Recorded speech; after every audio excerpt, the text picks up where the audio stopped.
Hi guys, welcome to my page, Silent No More.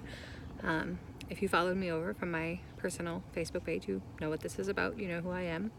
For those of you that don't, my name is Samantha. I am a 33-year-old single mother to four.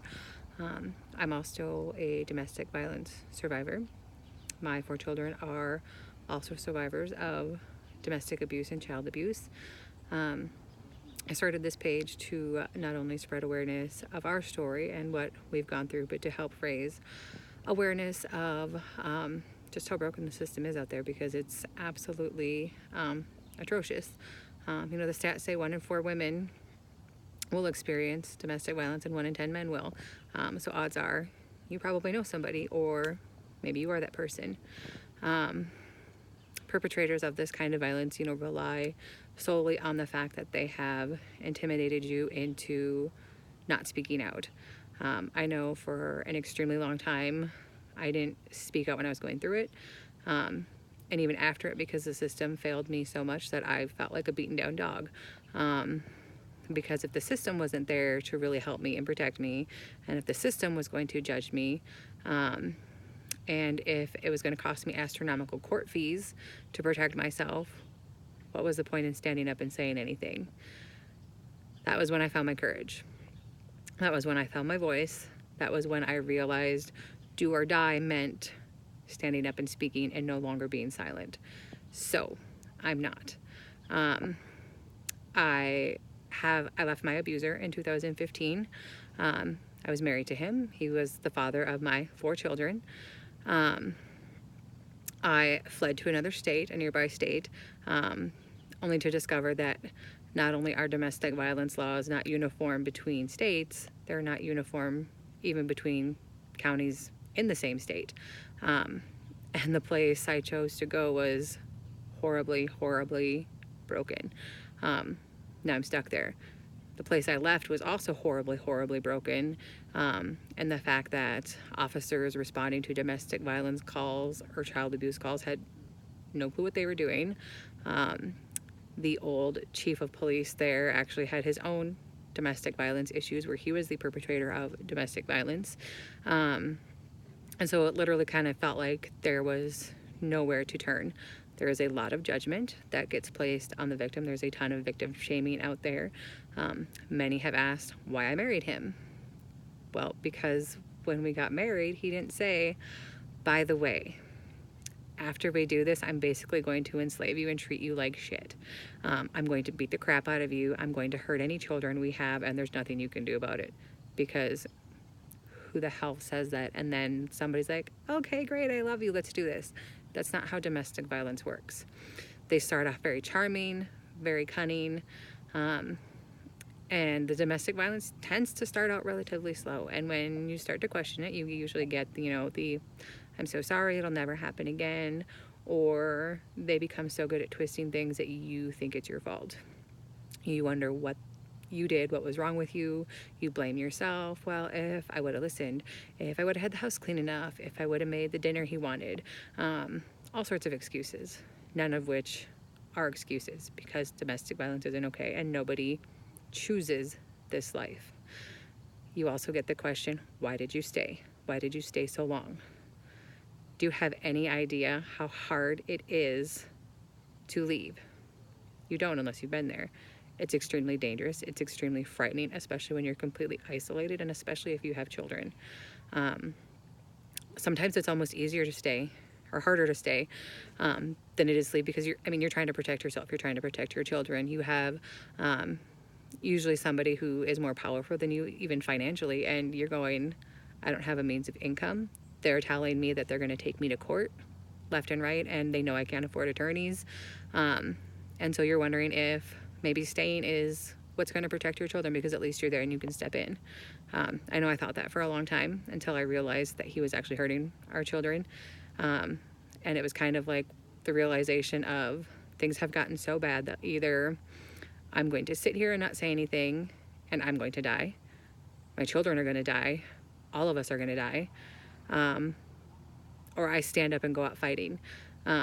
Because at least in that situation, even if we or I were murdered by him, then somebody knew. He wasn't just getting away with it. And that's the same with his, I'm still fighting him. I've been separated for 4.5 years, legally divorced for one, took 2 years to get divorced from him. And I'm still fighting him in the court system. There is still danger. I still need people to be very much aware that if anything ever happens to me, he's where you need to look, because that is where my danger comes from. With that being said, I am currently fighting both the Minnesota legal system and the Wisconsin legal system to protect myself and to protect my children. I have an order for protection out of the state of Minnesota, and I've had that since 2015. I'm now in the process of renewing it because they grant it for so long, and then you either let it go or you ask for a renewal. This would be my third one, and whatnot. And then when it comes to Wisconsin, that is where our family court case is, because that is where I moved to, and that's where I got divorced. That is where I started to discover how broken things were, because when I was looking for lawyers to get divorced, I was literally told to stay married. They told me that the best thing for me, the safest thing for me, the safest thing for my children, what would guarantee my safety, so to speak, was to stay married, which is the most asinine thing you can tell a domestic violence survivor, especially when everybody screams at you to leave, to take your children, to get the hell out of there. The other backwards part of that is when mandated reports finally start coming out, you can have social workers sit you down and say, hey, if you allow this man to be in your house, if you allow this man to have visitation, we're going to be involved with your kids. Some women, they even threaten to take their kids away. But the flip side of that is when they actually leave, when they take that person out of their children's lives and protect them, that person can then take them to court. And there's no legal recourse for the victims to say, what are you talking about? Like, this person is dangerous. Social services just said that if I allowed him to be around my children, they take them away from me. So I didn't do that. Now he's taking me to court to see them. And I have no grounds or no promises that this is okay unless I can afford a high-priced attorney, which most domestic abuse victims can't. Even a domestic abuse divorce can cost you $10,000 easy. Even more so afterwards when you're constantly going to court for family custody matters. Sometimes we get lucky and we find pro bono attorneys who will help us. There are state agencies, Minnesota has SMERLs. Wisconsin has Judicare, where if you don't make enough money, you can qualify. However, the pickings are slim for any attorney that will actually do it. And then usually once you hit a cap, they're like, see you later. You're on your own. And then there are things that they don't tell you, like Judicare, or I don't know if it works that way with SMERLs, but I know with Judicare, like, they don't pay. They won't cover the fees to have your abuser served. They don't cover the fees for any type of paperwork, copies of paper that are made, things that are mailed out. So you're still getting billed by these lawyers for all of these things. And if you're like me and you're raising 4 special needs children, you can't afford it. So you're stuck. You can't afford to do it. You can't afford to not do it. And then you wonder what the hell you're supposed to do. So, a little bit of backstory. I met my ex-husband when I was 19 years old.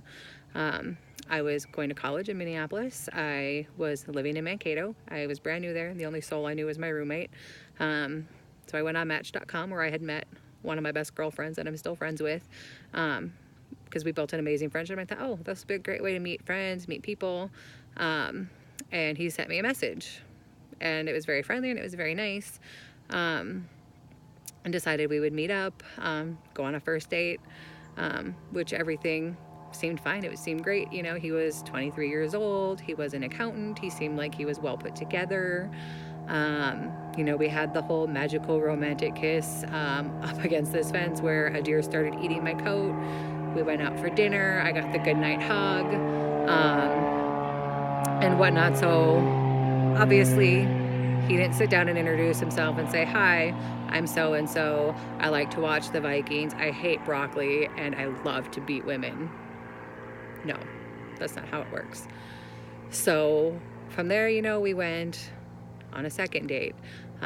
Got the corny pickup lines. We were sitting out looking at the stars and said, "Hey, do you know what the three most common words are in the English language?" And I was just like, "I don't know, a, at, and the." And he's like, "No, they're I love you." And I was like, "Okay, that's really corny and stupid." Didn't quite raise my red flag of, whoa, he's moving fast. It was just, he's corny and dumb, which was not really something I was going to fault somebody for. From there, eventually I met his mother. His parents are, he actually lived with his parents, which to me was a little bit odd because most people at that age like to live on their own or have lived on their own, and he never had. But I thought, whatever, he was saving money, whatever the case may be, not a big deal. They were also Catholic, so I didn't know if maybe religion had played a part in that. And he had warned me, like, when he would introduce me to his mom, that she could be judgmental. And I was like, well, okay, we all have judgmental people in our family, not a big deal. Went in to meet her and introduce myself, and before I could even say anything, the first thing she did was look at my ex-husband and say, "God, I hope she's over 16."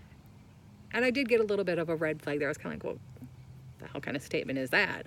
Do I look that young? I realize I'm younger. Is this a judgment because I'm younger than him? Is it because I'm still in college? Has he dated 16-year-olds? Because he told me I was his second girlfriend. The only other girl he had dated was in college, and he never introduced her to his parents. So wasn't sure if she was just trying to get under my skin or what it was. So I kind of just brushed it off. From there, our relationship had kind of blossomed. He would come over to my apartment. I would go over to his house. We eventually moved in together, and there was where kind of some red flags started forming. That was where the arguments came in. That was where I realized he had no clue how to manage his money despite being an accountant. But somehow that was my fault. Or I was a horrible person for suggesting that, when you go shopping, you maybe have a list and don't buy all name brand things. And then I ended up having to have this really significant reconstructive jaw surgery. It was an 8-hour procedure. It required me to stay in ICU. And it was in a town like 2 hours away. And so he was going to come with me to that. And then we get to the hospital from where I'm checking in. And he was like, "Oh, well, see you later. I'm going to work." And I was like, "Wait, what? What? You don't even work over here?" "Oh, no, there's a job over here. It's fine. I'll be back later." Like, okay, I guess, the surgery's going to take a while. Might as well do something. Wake up in recovery. I'm having complications. I get brought up to him. He didn't show up until, I don't even know how many, several hours, after I had even been admitted. And sat in a corner, complained about how uncomfortable he was. Meanwhile, my face was 3 times the size it should have been. My jaw was wired shut. Couldn't go to the bathroom on my own. And so I was kind of like, well, it's kind of like a dick move, but, whatever. He told me when I confronted him about it later, not really confronted, but asked him, because I was like, what's your deal? Like, why were you so rude? And he had just said, oh, with his medical issues, he has a slight form of cerebral palsy. He had surgeries growing up. He said, he was always used to being the person who was taken care of and not the caretaker. And so that was his excuse for his treatment with me for that. Then he proposed on our 10-month wedding, or not our 10-month dating anniversary, and whatnot. I thought, oh, that's so sweet. That's so amazing.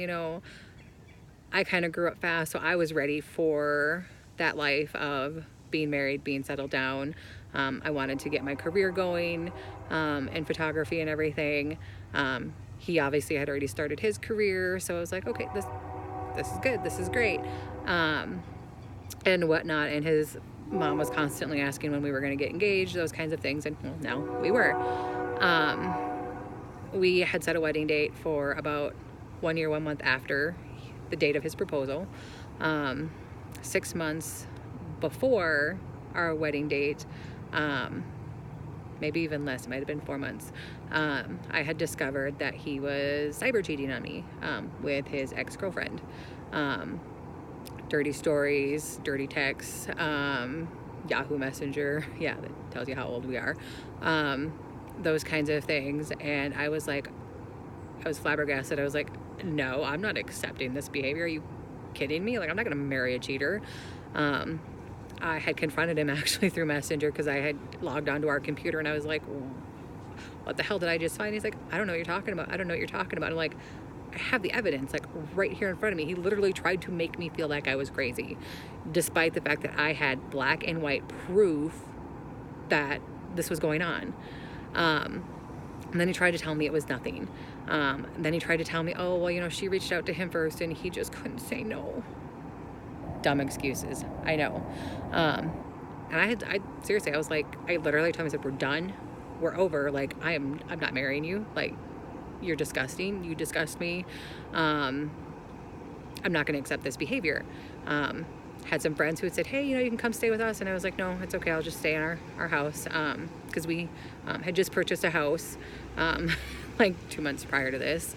I reached out to his mom because I didn't have any family in the area. My family was all 3 hours away, and I was absolutely mortified and embarrassed to call him up and be like, hi, my fiance that I'm about to marry is cheating on me. What should I do? And initially, I think that's the one and only time she ever really took my side in public. She'd called him over to her house, yelled at him, apparently, what I'm told, slapped him across the face, and told him that if he was lucky enough for me to forgive him, that, you know, he should pay for it for the rest of his life, was what I was told. Whether that really happened or not, I don't know. And so I literally, like that night, I had taken all the flowers he had sent me and everything, threw them out in the yard, said, listen, I'm done. I'll figure out what I'm doing, you know, in a couple days. Went to work the next day, and suddenly there's a delivery of roses with, you know, my name on them. There's a card, an apology. He wrote down the quote to the song, Let's Be Us Again.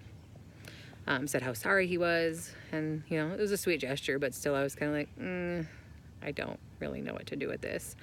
And then the pressure from his family came of like, you can't cancel this wedding. Are you going to get married? What are you going to do? What are you going to do? And I kept being like, I just need time to think. Please just leave me alone. And they're like, okay, yeah, we'll back off. We'll give you space. Then one day they're like, hey, why don't you guys join us for dinner? Whether you stay together or not, we just want to sit down, hang out, have a chat. So I, okay, I guess I can go to this.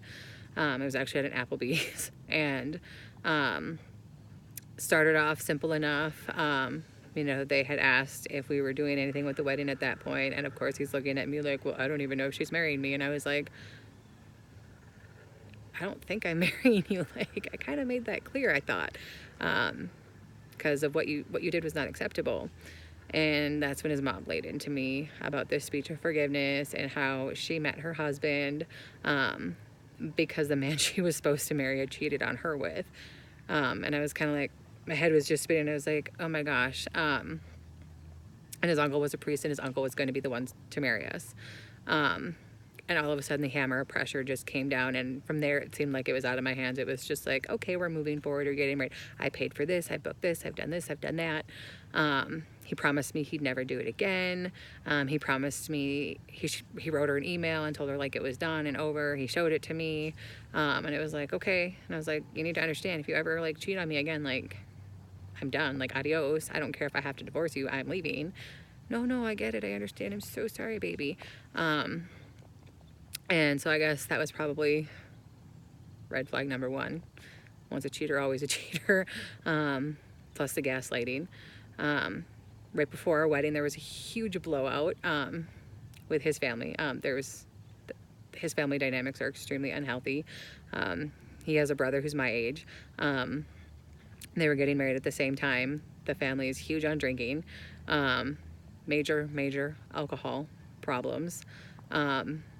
Major boundaries constantly getting crossed sexually between everybody. You know, there were instances where his brother was like hitting on me in plain sight of everybody, making sexual comments, and I'm going, knock it off, this is disgusting. And everybody's like, what's your problem? What's your problem, Samantha? And I'm like, because that's not okay. Like, that's not normal. That makes me uncomfortable. Don't I have that right? Apparently not. So anyway, there was this big blowout with his mom. She actually said she was going to call off our wedding for us.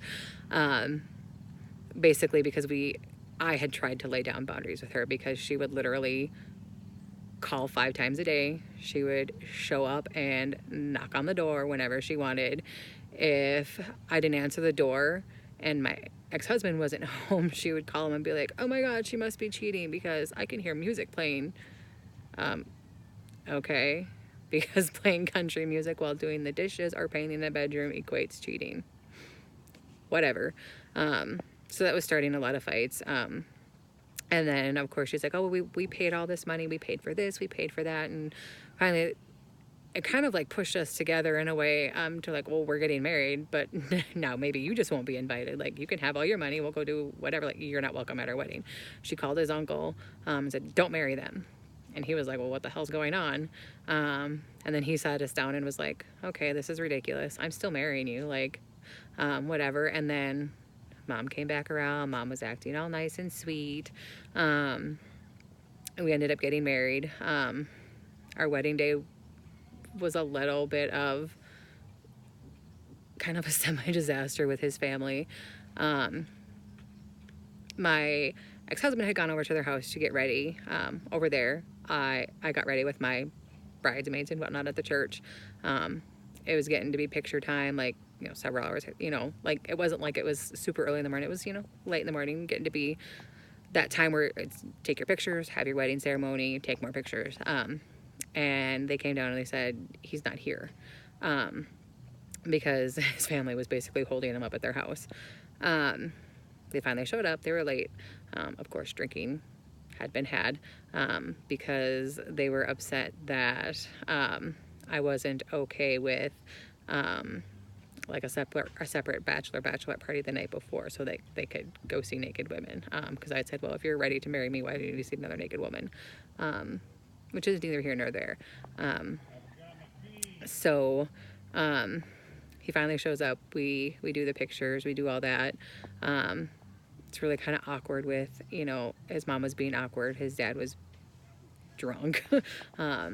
His brother was awkward. By the time, you know, the ceremony went by, the ceremony went well. There was not many people in attendance. We then, you know, had our little, you know, bridal party thing, while they had like a cocktail hour for an hour. We show up, like, I mean, do our little grand march thing. And by the time dinner was done, which was like maybe an hour later, his brother was absolutely wasted. He was crying. He was belligerent. Sorry, there's a bug. My ex had to bring him into the bathroom. Basically saying like he was jealous of me, that he was going to lose his brother, and just all this garbage. And then because his brother was getting married the month after us, oh, you're trying to upstage me. And then it was like a fight, and I'm just sitting there alone on the dance floor with like my bridesmaids and the rest of our wedding party going like, okay, like what's going on? This is super awkward. This is embarrassing. This is uncomfortable. The night goes on. His mom lectures me and basically tells me that I shouldn't be drinking because this is my wedding day. I barely drank anything. She got sloshed. Her husband got sloshed. And my now ex-husband got sloshed. To the point that like when we were doing things like, you know, the garter toss and the bouquet toss, like we ended up doing like an auction, and he was like screaming into the microphone, like made me uncomfortable. So that the whole thing was just, it was not the magical romantic wedding that I had imagined, but it was kind of like one of those, oh, well, you know, love conquers all, this is going to be fine. And after that, there wasn't really anything that was too terrible, anything that, you know, stuck out too much, other than, you know, fighting, figuring out, you know, arguments, figuring out finances, that kind of thing, until that Valentine's Day, which was one day before like our 6-month wedding anniversary. I had gotten him, back then they had those DVD games that you could put into like your DVD player and you play them on your TV. And it was the Newlywed Game, and I thought, oh, this will be fun. So I got that for him as a Valentine's gift. And he was like, okay, let's go play it. And I was like, well, you know, it's really late. Can I take a shower? I'm tired, you know. I had been working and things, and he flipped out on me, like went from 0 to 100 in no time at all. I freaked out. It took off. I went to try and go in the bathroom. I tried to shut the door and lock it. It was one of those stupid little, like little pinch lock things. Didn't get it, and he grabbed the door by the handle and rammed it right down center of my face. Broke my nose. And that was our 6-month anniversary on Valentine's Day. And after he did it, he didn't say sorry. He just walked away. I, of course, was crying. I was in the bathroom. I was freaking out. Finished pushing the door closed again, got it locked, sat up against it, and was like, just going like, oh my God, what the hell just happened? The hell do I do with this? And whatnot. And then, of course, later, like in the middle of the night and then the next morning, oh my God, I'm so sorry. I just got so frustrated because I just wanted to spend this time with you and you wouldn't spend time with me. Why wouldn't you do that? I promise it'll never happen again. I don't know what got into me. I just wanted your time. So, all of a sudden my wheels started turning going, well, wait, that wasn't okay. But, oh, did I really do something? Did I really deserve that?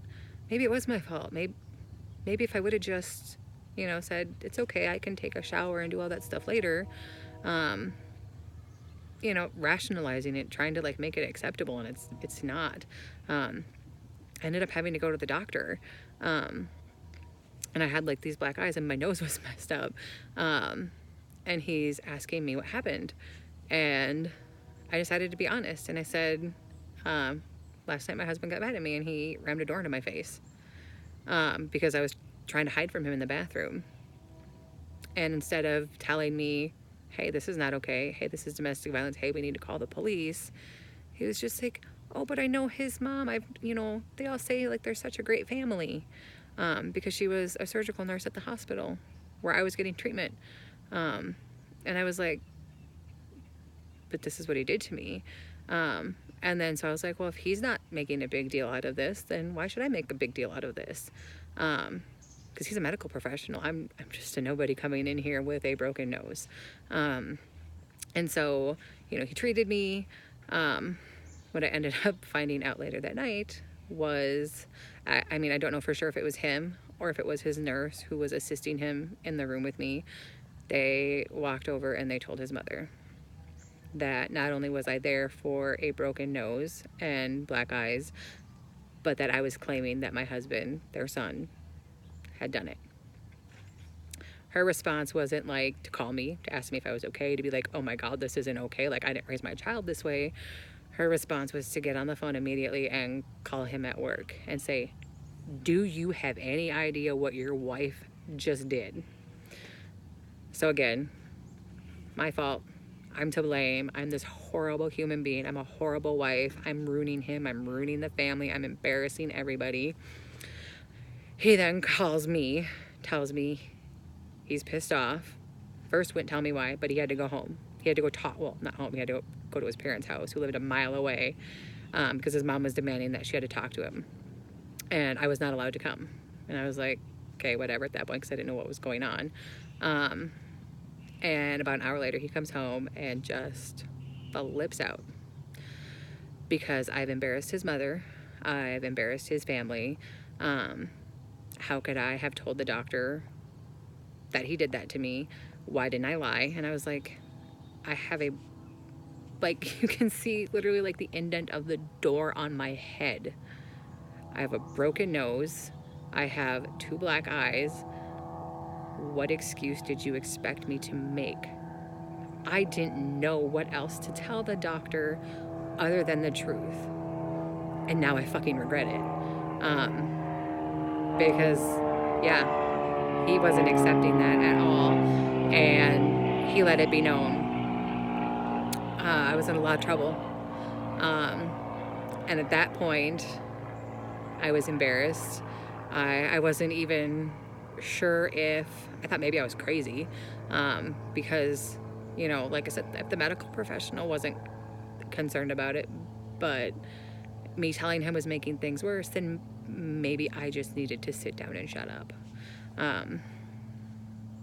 Obviously that was the wrong choice. And it led to several more years of absolute torture. There were some joyous moments. I did get some amazing children out of this. Unfortunately, they were harmed as well. So it's kind of bittersweet in that sense. I feel like I had tried my damnedest to make it work. You know, I literally gave him every opportunity under the book. I even went to counseling because he said something was wrong with me. And as soon as the therapist said, I think we need to bring him in here, done, you can't go anymore. Other times, other injuries, I wasn't even allowed to seek medical attention. So, you know, hindsight's 2020. Yeah, it probably would have been a lot easier to leave at that point because we had only been married for 6 months. There were no children involved. However, I was 3 hours away from home. At that point, actually, I wasn't even really working that much anymore because he wasn't allowing me to, because he said he wanted to spend time with me. And I thought, oh, that's so sweet. Not that he was trying to control me, which is exactly what he was doing. And I was too mortified to pick up the phone and call my grandmother, or to call my sister, or to even call my best friend and say, oh my God, what the hell do I do? Because I thought, well, since this doctor blamed it on me, or I felt like he did, they're just going to do the same thing, and I'm not going to humiliate myself anymore. So I'm going to end this for now. That's how my story starts. It's not how it ends. Hopefully, the struggles that we're currently going through will have a better outcome than the experience we've had thus far. But I wanted to give you a chance to get to know me, to get to know what domestic violence really looks like, because it's not so easy to leave. It's not so easy to, you know, it's easy to judge. It's easy to victim blame and to victim shame. But I'm telling you the answers to those questions, the answers to why didn't you leave? Why did you stay? Why did you marry him? You know, those are all things that place the blame back on the victim, and that's not where it should be. It should be solely on the person who is committing the abuse. And abusers need to be held accountable. And victims need to be allowed to have a voice. They need to know that they're safe. They need to know that it's okay to speak out. And that's what I'm hoping this will do for you. Because I'm not going to be silent anymore. I am going to say everything that has ever happened. I'm going to say everything that is currently happening. I'm going to call out the names of the people who are not doing their jobs, the people who are allowing him to abuse the system so he can therefore abuse me, so he can harass and intimidate me and my children. And if you are a victim, if you are a survivor, if you want to share your story but you don't want to type it in the comments, if you don't want your name to be revealed, message me. I'll leave your name out and I will read it, because you deserve a voice too, even if you're not ready for it to be specifically your physical voice being heard. So that's it, folks. Silent no more.